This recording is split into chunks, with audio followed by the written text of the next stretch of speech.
That destructive fire broke out around 11:30 last night in a 150-year-old building along Van Brunt Street. Firefighters battled the flames from the ground and from the water and continued to put out hot spots this afternoon, but not before destroying several small businesses, along with the work of dozens of artists, their livelihoods up in flames. Eyewitness News reporter Darla Miles is live in Red Hook with the very latest. Darla.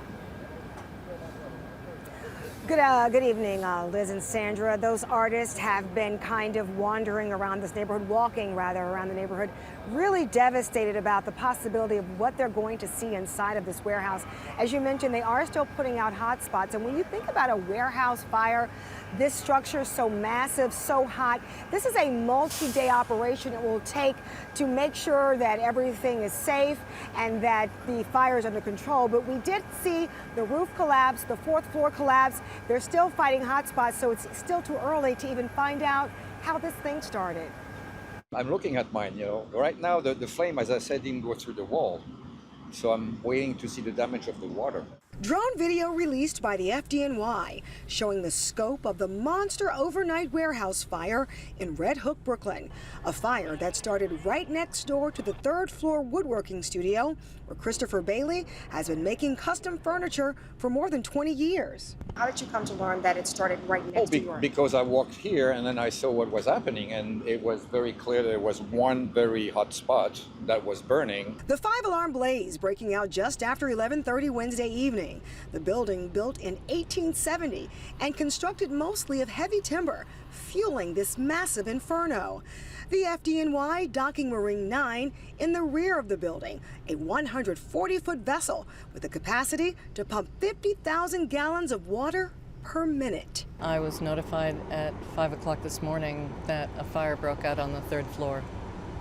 We're on the fourth floor. I just see water pouring in through the roof. By daybreak, the fire under control, but FDNY ladders still up all day, dosing hotspots in the 4-story warehouse that has devastated dozens of artists based in the building. One tenant, declining to be identified, uses her space to restore historical pieces of art for museums and high-end galleries. A lot of chemistry, a lot of research, a lot of very careful work under the microscope.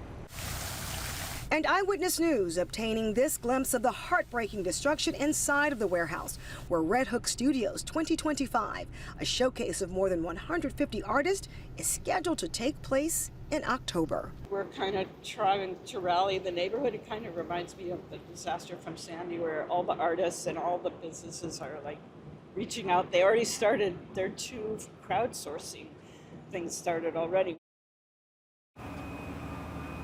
Now, again, there's not been an official word from Red Hook Open Studios. They're still trying to assess the damage, but the Brooklyn Waterfront Artists Coalition, which really organizes the Red Hook Open Studios, did post a message on their website saying, we are currently working to assess the damage and the impact resulting from last night's fire. As soon as they're able to access the space and assess the situation, they will let you know what the situation is moving forward. But again, lots of artists, their livelihoods. We spoke with one artist from Hungary. This was her first artist showcase set to take place in 2 weeks. She just hung her installation on Friday. Now she fears it's all gone. We'll hear from her coming up tonight on Eyewitness News at 6. For now, reporting live in Red Hook, Darla Miles, Channel 7, Eyewitness News.